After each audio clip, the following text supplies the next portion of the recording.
नमस्ते सभी लोगों को। आज मैं आपको एक कहानी सुनाने वाली हूँ। उसका नाम है काकी। उसको लिखा है सिया रामशरण गुप्त ने। सिया रामशरण गुप्त का जन्म झांसी के निकट चिरगांव में सन 1895 में हुआ। आप राष्ट्रकवि मैथिली शरण गुप्त के अनुज थे।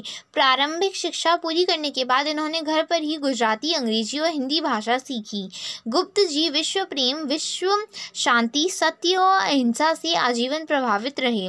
इनके साहित्य में दरिद्रता, कुरीतियों के विरुद्ध आक्रोश जैसे भावों की बहुलता है। गुप्त जी को दीर्घकालीन साहित्य सेवाओं के लिए सन 1962 में सरस्वती हीरक जयंती के अवसर पर सम्मानित किया गया।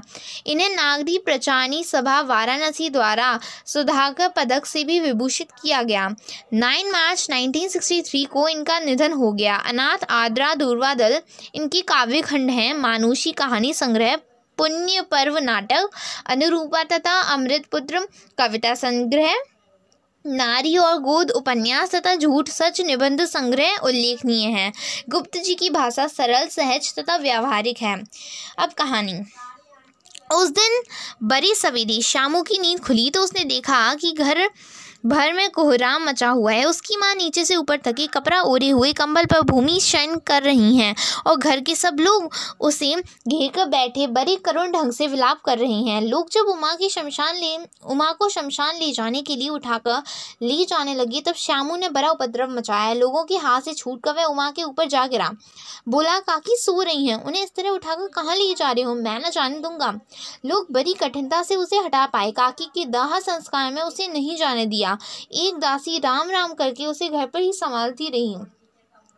यद्यपि बुद्धिमान गुरुजनों ने उसे विश्वास दिलाया कि उसकी काकी उसके मामा के यहाँ गई हैं, परंतु असत्य के आवरण में सत्य बहुत समय तक छिपा न रह सका। आस पास के अबोध बालकों के मुंह से ही वह प्रकट हो गया। यह बात उसे छिपी न रह सकी कि काकी कहीं नहीं ऊपर राम के यहाँ गई हैं। काकी के लिए कई दिन तक लगातार रोते रोते उसका रुदन तो क्रमशः शांत हो गया, परंतु शोक शांत न हो सका। वर्षा के अनंतर 1-2 दिन में पृथ्वी के ऊपर का पानी तो अगोचर हो जाता है, परंतु भीतर ही भीतर उसकी आर्द्रता जैसे बहुत दिन तक बनी रहती है। वैसे ही उसके अंतस्थल में वह शोक जाकर बस गया था। वह प्राय अकेला बैठा बैठा शून्य मन से आकाश की ओर ताका करता। एक दिन उसने ऊपर आसमान में पतंग उड़ती देखी। ना जाने क्या सोचकर उसका हृदय एकदम खिल उठा। विश्वेश्वर के पास जाकर बोला, काका मुझे एक पतंग मंगा दो। पत्नी की मृत्यु के बाद विश्वेश्वर अन्य मनसक रहा करते थे। अच्छा, मंगा दूंगा कहकर वे उदास भाव से कहीं और चले गए। श्यामू पतंग के लिए बहुत उत्कंठित था। वह अपनी इच्छा किसी तरह रोक ना सका। एक जगह खूंटी पर विश्वेश्वर का कोट टंगा हुआ था। इधर उधर देखकर उसने एक स्टूल सरका कर रखा और ऊपर चढ़कर कोट की जेबें टटोली। उनमें से एक चवन्नी का आविष्कार करके वह तुरंत वहां से भाग गया। सुखिया दासी का लड़का भोला श्यामू का समवयस्क साथी था। श्यामू ने उसे चवन्नी देकर कहा, अपनी जीजी से कहकर गुपचुप एक पतंग और डोर मंगा दो। देखो खूब अकेले में लाना, कोई जान ना पाए। पतंग आई। एक अंधेरे घर में उससे डोर बांधी जाने लगी। श्यामू ने धीरे से कहा, भोला किसी से ना कहो तो एक बात कहूँ? भोला ने सिर हिलाकर कहा, नहीं किसी से नहीं कहूँगा।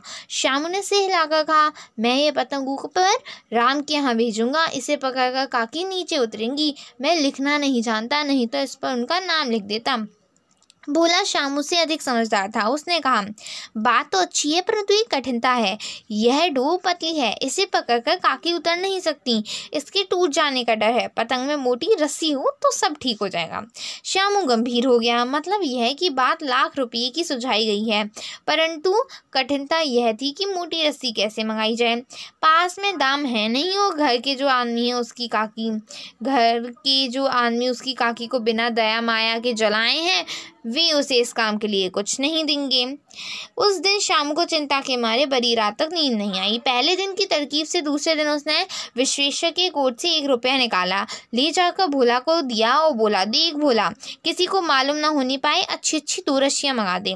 1 रस्सी ओझी पड़ेगी, जवाहर भैया से मैं कागज पर काकी लिखवा दूंगा।